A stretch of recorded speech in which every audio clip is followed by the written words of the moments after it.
Okay. So at 5:30, I'd like to convene this meeting of San Lorenzo Valley Water District Board of Directors for August 17th, 2025. Jen, would you take roll, please? President Foley? Here. Vice President Lang? Here. Director Hill? Here. Director Foltz? Here. And Director Larvey is absent. We did not let me know. Okay. I talked to him earlier today and he said I would see him. So. Okay. Well, maybe it's 6:30. Oh, there he is. Oh, okay. There he is. Stay here. Director Larvey? Here. Perfect. All right, everyone's here. And it's 5:30. Okay. Any changes to the closed session agenda done? Okay. Oral communications regarding items on the closed session. I see nobody in attendance remotely. Nobody here. I think we can then adjourn to closed session. So, again, I want to use the Paris, we'll see you at 6:30. silence room. I'd like to reconvene this meeting of the Board of Directors for the San Lorenzo Valley Water District for April 17th, 2025. Jen, would you take roll again, please? President Smalley? Here. Vice President Lang? Here. Director Larvey? Here. Director Hill? There. Director Foltz? Here. All right, everyone's here. Okay. The board took no reportable actions on the closed session items from the earlier session that we had. However, we did not conclude the closed session. We will be reconvening that after the open session of the meeting. So with that, any changes to the agenda this evening, John? Okay. Oral communications. This portion of the meeting is for members of the public that want to address the board on items that are not on the agenda this evening, but are part of the purview of the district. Presentations are limited to 3 minutes. Does anybody from the public want to address the board? If so, please come up to the mic, and if you don't mind, give us your name and where you live. Great. My name is Bob Elliott. I live on Lost Acre Drive in Felton. I'm the current president of Felton Heights Mutual Road Association. I'm here tonight to represent our neighborhood, which consists of 26 homes on Lost Acre Drive, Valhalla Way in Felton. San Lorenzo Valley Water District took legal possession of our neighborhood water system on June 1st, 2013. That time we were told the aging 10,000-gallon redwood tank at the end of Valhalla Way was inadequate for our neighborhood. It would be replaced in a timely manner with a 60,000-gallon tank. 12 years have passed and our tank has not been replaced. In 2022, after I became president, I met with Rick Rogers and Gal Mahood. They, along with Josh Wolf, conveyed a 140,000-gallon tank was proposed at the top of Lost Acre Drive. I worked with the district to organize a community meeting to discuss the site, which was a contentious topic for several reasons I'm not going to go into tonight. We left the meeting with the neighborhood and the district in agreement on a site and a path forward. The following 2 years brought turnover to the district, including the tragic death of Josh Wolf and Rick Rogers' retirement. More than once, neighbors received written communication that our tank was a project of priority for the district in the forms of cards and mailers. Very little progress was made during that time. Before Rick retired, he told me more than once that our tank was a high priority for the road board because it was important for the water system because we had waited so long for it to be replaced. We saw no evidence these sentiments and today still go. This spring, Garrett Roach sent me a preliminary site plan for the Lost Acre tank. We organized another community meeting last Saturday, April 12th, to discuss it. Garrett represented the district at that meeting. A few things came out of the meeting that is of concern to our neighborhood. A hurdle that the district needs to overcome is obtaining the land required for the project. John Erickson owns the property that is needed for the tank site, and based on that meeting, seems to be There seems to be a misperception that he is unwilling to work with the district. In talking with John, he is very frustrated, as we all are, at how long this has taken. But he is willing to work with the district's legal team. John said the last time he heard from the legal team was 2 years ago. More than once, John conveyed to Garrett that his two concerns are liability and tax reassessment of the portion of parcel that he will retain. Garrett has told me that he conveyed John's concerns to the legal department. These don't sound like insurmountable obstacles, but with no movement forward by the district, there are questions that aren't being answered in a timely manner, causing more frustration.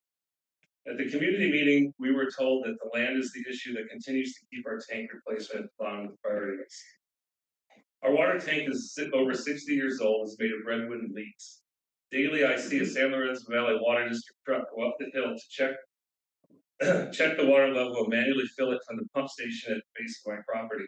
We've waited 12 years and don't have the promised replacement tank. We understand there is grant money to replace the tanks in the valley, but the tank in our neighborhood will likely not be replaced before the grant runs out.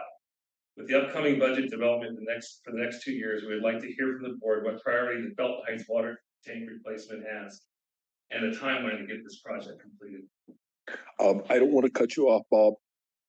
Given the community members that we have here, if you've got further, please continue. Okay, I just one more paragraph.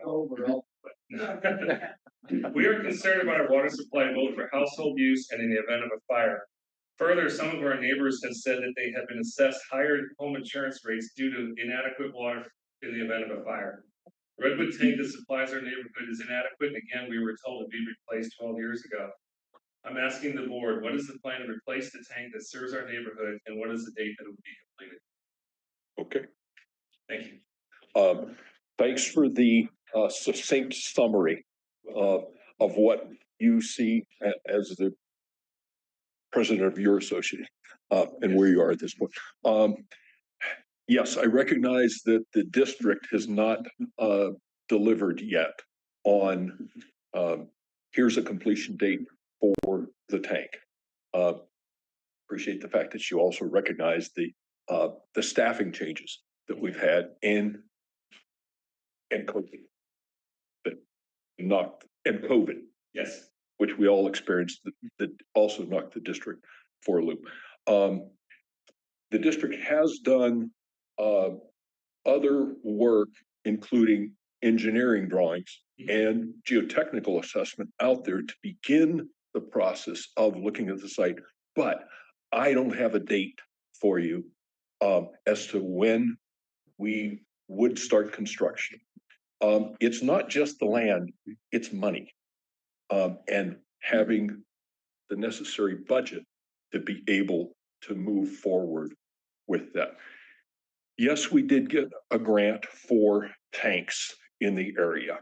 However, some of the other tanks that we're replacing are in locations where the tank has already been demolished, destroyed, and we have had those on our priority list for a long period of time also. So we're currently going through a capital improvement plan process to come up with the next budget that we will be using over the next, I'm projecting 3 years. We haven't settled on all of what should be in there yet. Tanks are one of the items that are part of that. But I do recognize that from the initial assessment of the capital improvement plan, that yours wasn't, one of the top, but it was on the list.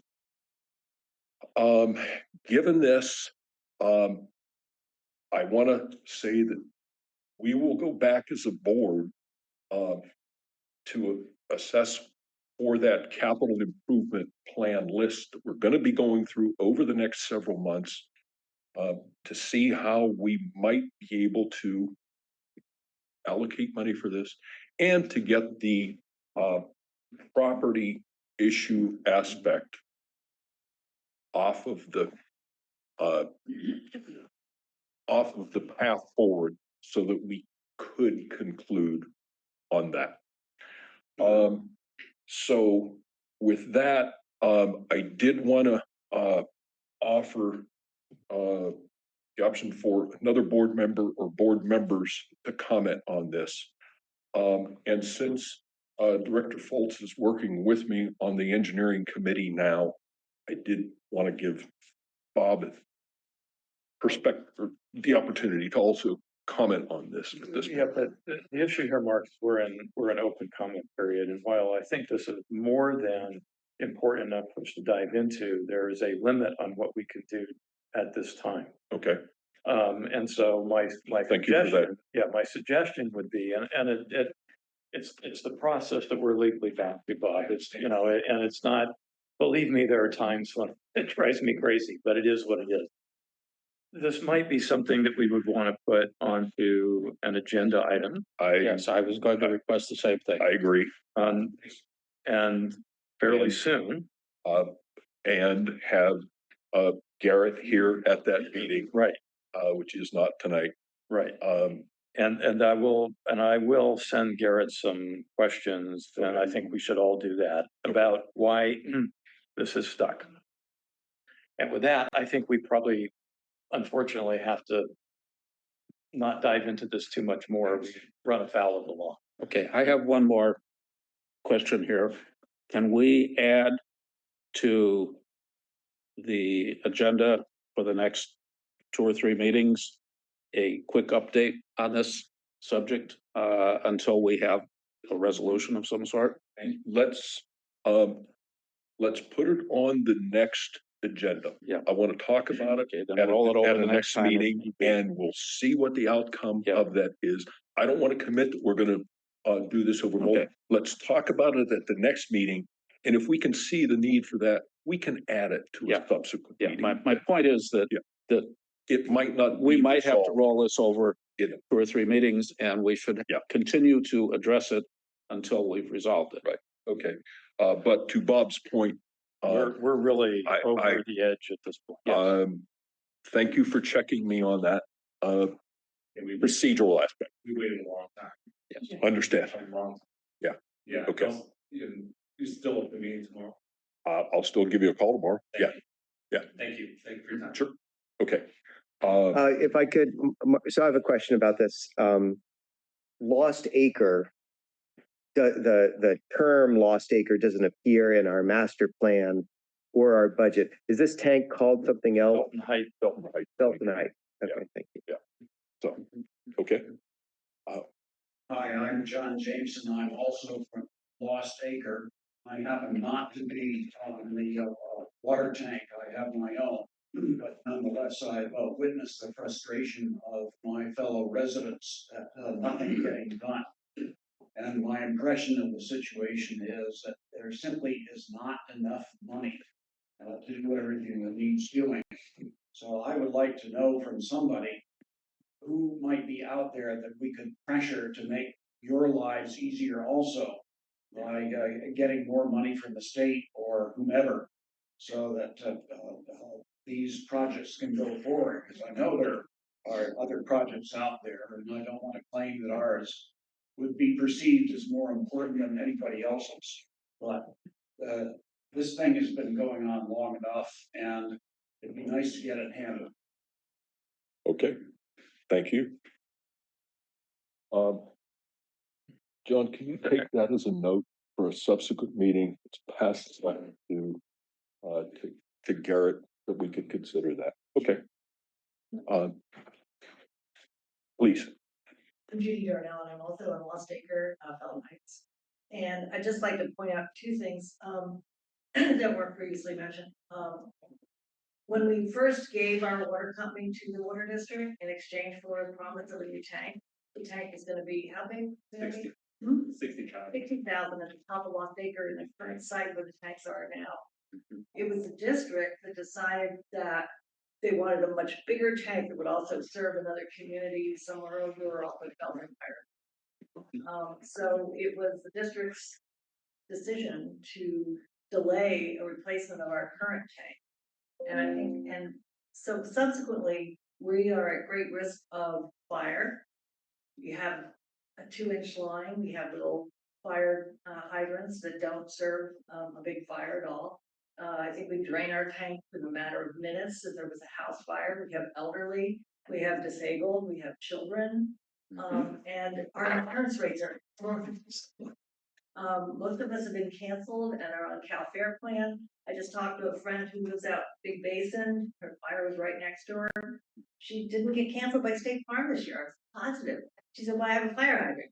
So the fact that we don't have a fire hydrant, which would come with a new tank, it's costing all of each of us thousands of dollars a year, thousands of dollars a year. I just want to make those 2 points. Okay, thank you.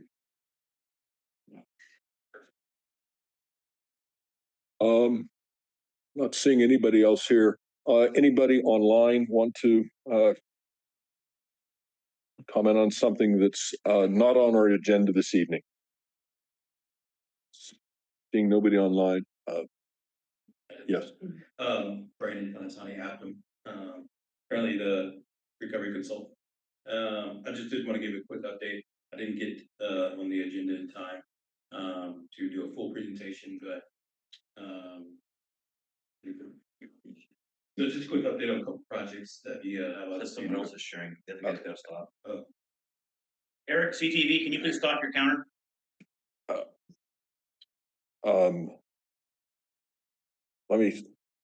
Do you want to provide a presentation to us that we could look at prior to our next meeting?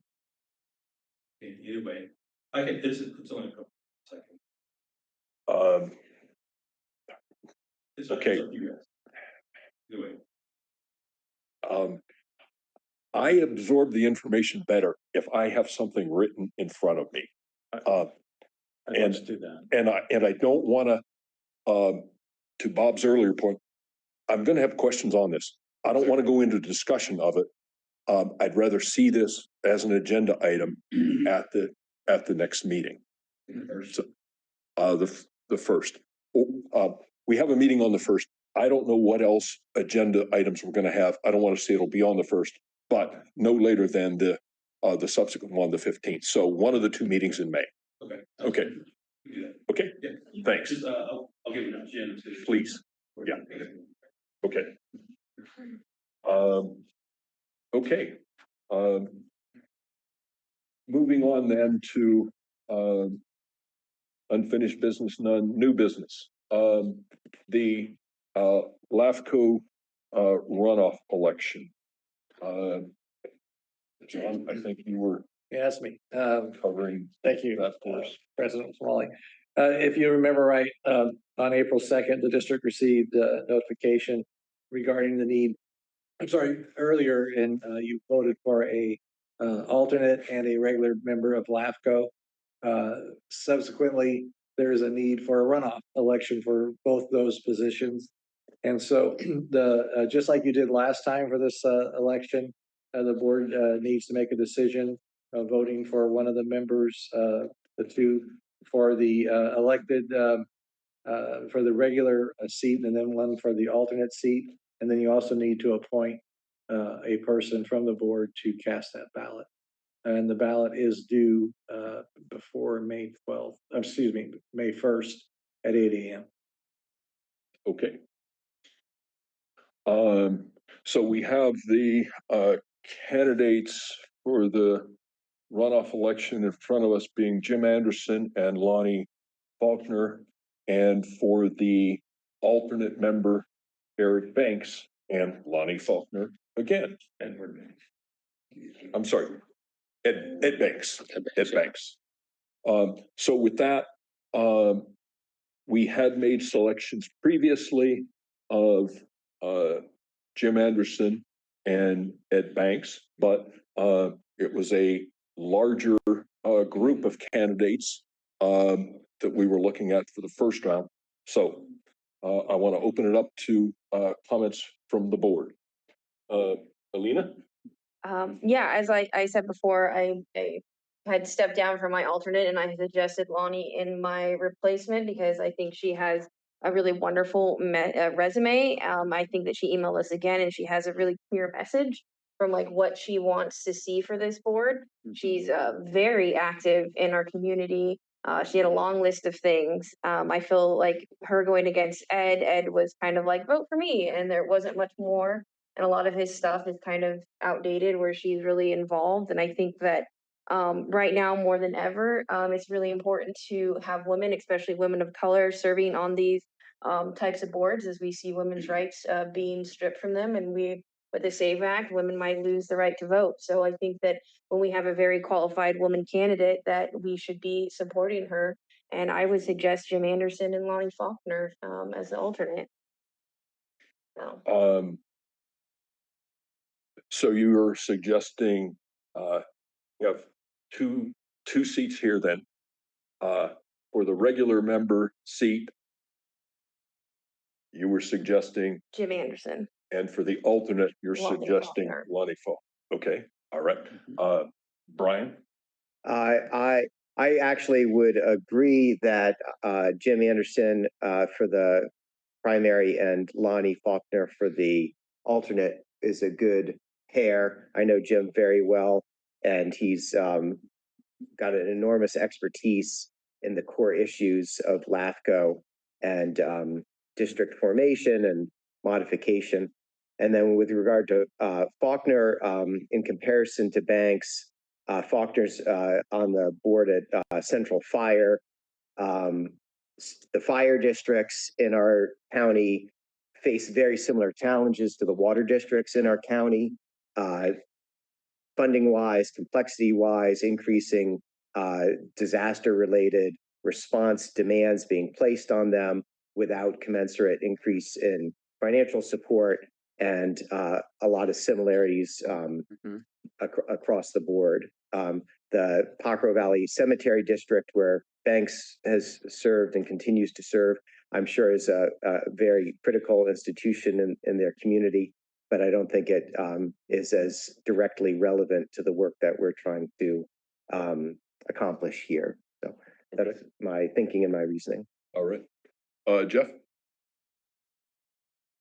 So I've just heard two very eloquent recommendations there, and I'm going to agree with them.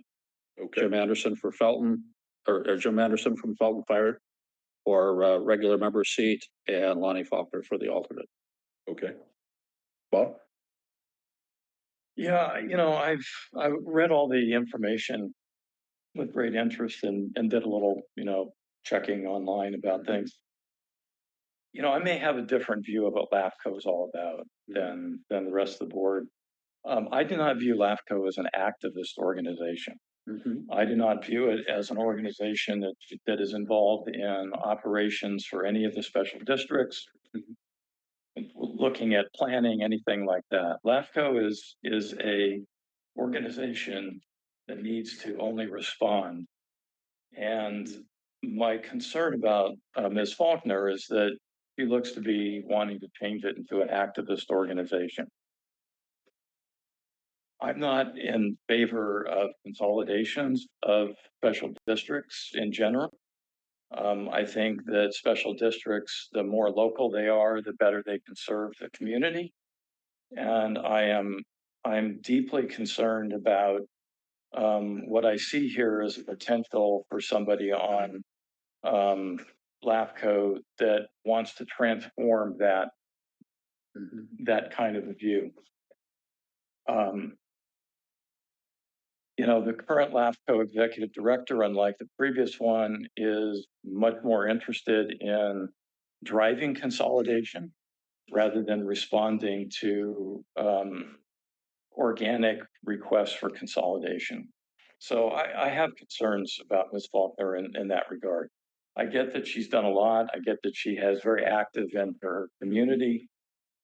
I get that she ran for supervisor against Manu Koenig in the last election. These are things I think that, and the activities that she wants to do are best done in other political organizations, perhaps even inside of the Central Fire District, not in an organization like LAFCO that needs to be non-activist and non-partisan. So I would continue to want to support Ed Banks for the alternate, but Jim Anderson for sure for the break. Okay. I was impressed by the other special districts that Lonnie was able to solicit support for. So I would concur with having her as the alternate. So we have two two votes to consider here. First, it's for the regular member seat. And I'm hearing concurrence on that for Jim Anderson, and I agree with that. I see head nods on that. So Yeah, we make a motion. sure, please. I move that we vote for Jim Anderson for the regular member to LAFCO and authorize President Mark Smalley to execute the ballot on behalf of the San Lorenzo Valley Water District. I'll second that. Okay. Point of order. Community input. Oh, We should have done that before the motion, but Thank you. Yes. Does anybody wish to comment on that? Seeing none, seeing nobody online. Think about, President Smalley, yes. Vice President Lang, Yes. Director Largay, Yes. Director Hill, Yes. Director Foltz. yes. All right, so Jim Anderson is the regular. Okay. You, one quick comment for the alternate. I was going to take a motion for the alternate, since all of us board members have commented. But to Bob's point earlier, before we make a motion on that, does anybody wish to comment on the alternate position for LAFCO? If not, do we hear a motion for the alternate position? I move, I didn't look at it, but move, that the board, votes for Lonnie Faulkner, for the alternate position and that Mark Smalley executes, the ballot. I have it in front of me, I'm sorry. That I think is fine. Yes. I will second that. Okay. President Smalley, Yes. Vice President Lang, Yes. Director Largay, Yes. Director Hill, Yes. Director Foltz. No. All right, passes. Okay. Moving on then to the other item on the agenda for the new business, the CZU vacation status. Thank you, President Smalley. Back following the CZU fire, district removed affected customers' meters. The district placed all impacted accounts on vacation status for an initial 3-year period. This has since been extended for 2 additional years. Customers in vacation status are not charged any monthly fees. Some customers have requested that their meters be reset due to rebuilding their properties. Once reset, all normal monthly fees resume along with water usage. Currently, there are 39 properties that have not yet requested that their meter be reset. And the vacation status that was extended for the other 2-year period is set to expire in August of this year. If the board does not extend the vacation status, the board must decide whether to begin billing customers once it expires. Staff is recommending that you extend this for an additional 2 years at this point in time. Because it's just, you know how it is. It's hard to get building permits. It's hard to get plans submitted, and some people may not rebuild. So at this point in time, staff is recommending that we extend it for an additional 2-year period. Okay. Thank you. Comments from the board. Jeff? I don't have a problem with this. I mean, eventually we'll have to make a decision that says some of these just aren't customers anymore. But these are people that aren't currently buying water from us, and they aren't gonna do it in the next 6 months or a year. And so we might as well formalize it and move on. Okay. Bob? Yeah, I mean, the people that are still stuck in the county torture chamber and getting rebuilding permits, I mean, this is a travesty on so many levels. The least we can do is support them by not charging them for that, and having them in a vacation status for, another 2 years. I would say at some point, hopefully when it gets down to a much smaller number, maybe, under a dozen or so, that we, solicit people individually and see, are they going to rebuild, or have they given up? Because I've heard a lot of people are, because they can't get anything through the county, the hurdles are so high that they are giving up. Yeah, it's a shame that we're now going into, what, 5 years past the fire? Yeah. And people still can't rebuild. I mean, it's a travesty of unbelievable proportions. I definitely would support this. Yeah, we shouldn't be in their way. Alina? Oh, I think it's the very least that we could do to help these fire victims, so I fully support this. Right? I support the staff recommendation. I don't understand why this is a board decision. This does not seem to rise to the level of being a board decision, and this strikes me as the kind of thing that could be administered by staff. But given that it's before us, I'm happy to support it. Okay. Before we make a motion on this, does anybody from the public wish to comment on it?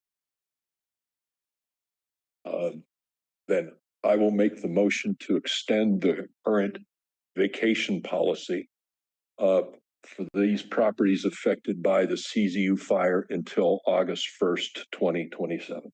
I'll second that. All right, President Fleming, Yes. Vice President Lang, Yes. Director Legate. Yes. Director Hill, Yes. Director Foltz. Yes. All right, passes unanimously. Okay. Moving on then to the consent agenda. Does anybody from the board wish to hold the one item that we have there? Seeing none, I will consider that passed, deemed adopted without by lack of any objections to that. Next, we have the district reports. The monthly finance statements for February 25. Does anybody wish to, anybody from the board question on that? Bob? Yeah, I was just wondering, if the, accounts payable report is being done every month, or is that on a quarter basis? I believe it's done on a quarter basis. Can we check on that? I can. Otherwise, the information was, clear and helpful.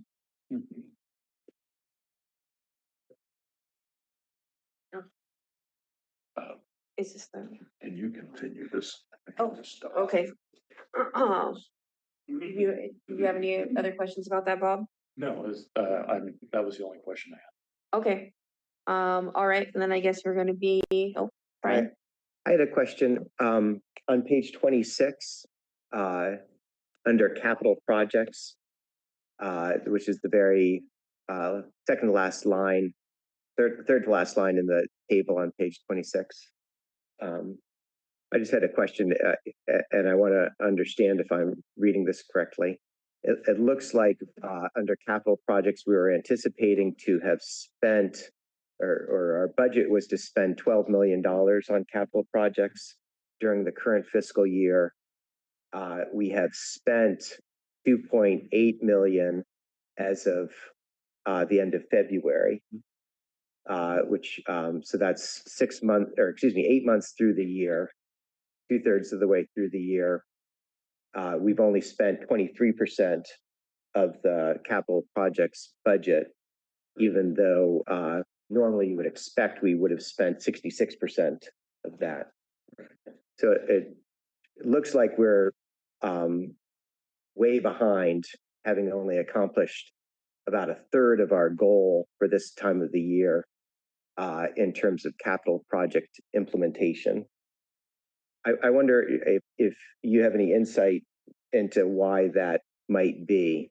I can check on that, but I would imagine we're probably holding off on a project that is in process that hasn't started construction yet, just from my understanding. You know, because of our process and staffing and all that, we go through these troughs and peaks. And I think the capital budget was very optimistic about our ability to get through planning, design, Yes.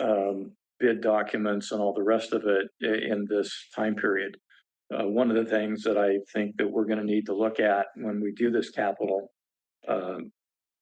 budgeting in the future is what is the realistic goal for the time period? Yes, we may want to get a project done, but is it something that can be designed and completed in that 2 year? Or are we only going to get the design work done in that 2 year period?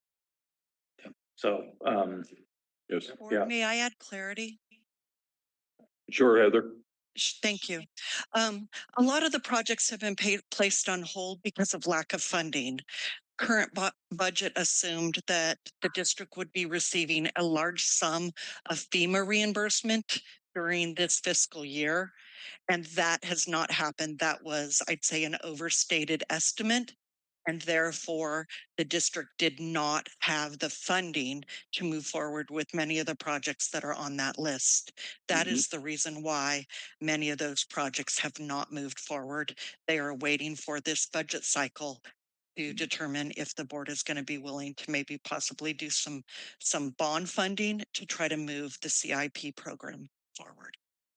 If I can follow up on that though, we have 11.8 million in unrestricted funds. What projects are being held up that are not being funded? My understanding is that they're all in design, that nothing is ready to go to bid.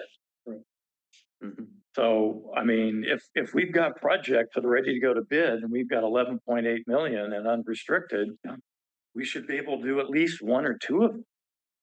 So Reserve policy.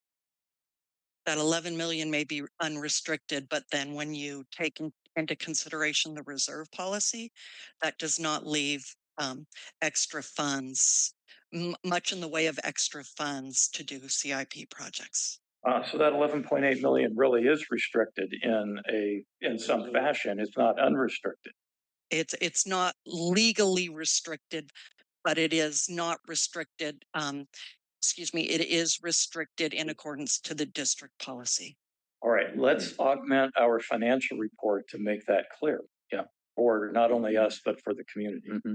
If the board is asking these kind of basic questions, then yes, we need further clarification in the report. But my understanding of this budget cycle here was that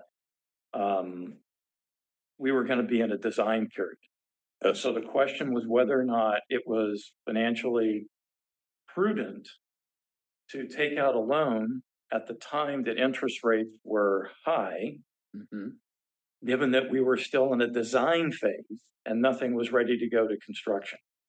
And that it might be better to see if loan interest rates would come down as we get closer to actually being able to start awarding bids. So to that point then, we need to get the assessment from our engineering manager as to where they are in the process of these. Because we do have the ability to take out a loan. Yeah. We could take out loans, we could sell bonds, Well, that's a variety of things. one thing that we're contemplating as part of this capital improvement plan process. Right. Because right now, my understanding is we're limited in further projects at this point based on we don't have the money. Well, and the other thing too, that we've talked about before is whether or not FEMA is actually going to come through with any payment.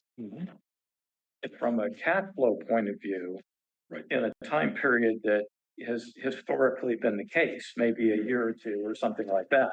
Yeah. My belief is under the current environment, we might be looking at 3 to 4 years before we get. And so the cash flow process becomes much more important in our budgeting process for 27 than it has been in the past. I don't think we're gonna get any money, substantial money from FEMA anytime soon. I think it's all ground to a halt, and we're so far in the rearview mirror compared to LA and Tennessee that we're just not gonna get dealt with.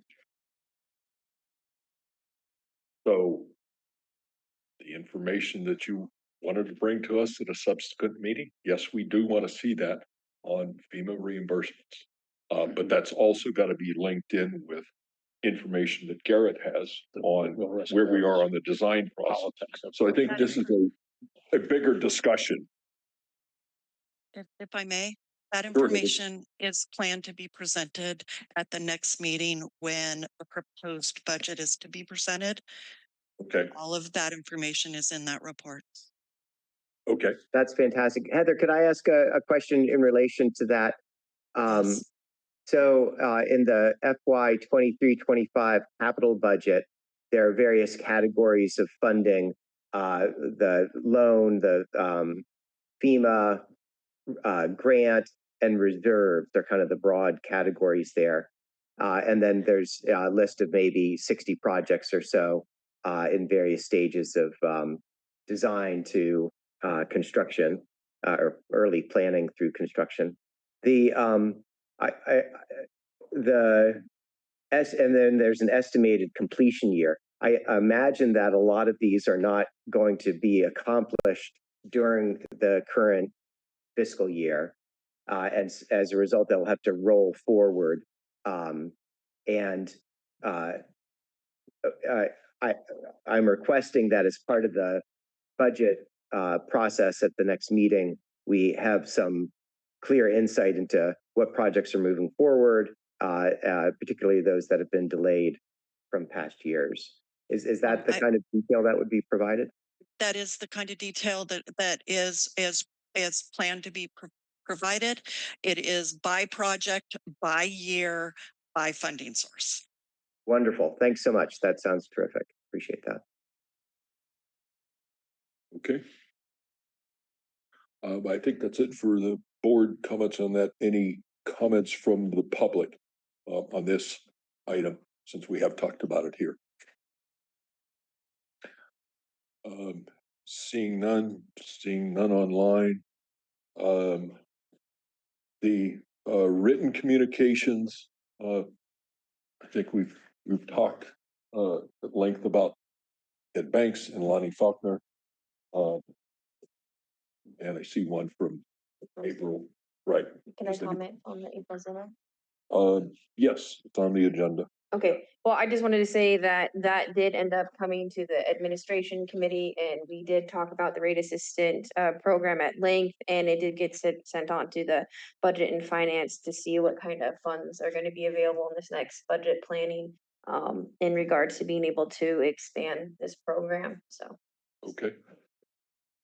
Okay. Given that, then the board needs to go back into closed session so that we can complete our final item of that. With that, though, the open session is now paused. I do need to report back on whether there's any action items taken on the last closed session. I'm not expecting that, and I'm expecting that 15, 20 minutes we will be done with the closed session that we need to go back into. So with that, the board is going to reconvene in our cone of silence room. Hey, Eric, we'll be back in like 15 minutes and leave the room. Thank you. KCTV, we're back. Thank you. Okay.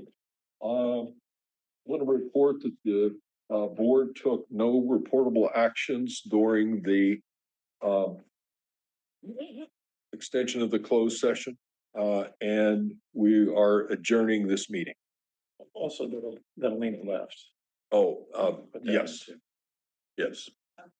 She got that at the conclusion. Also. Right. Thank you, Eric. Good night.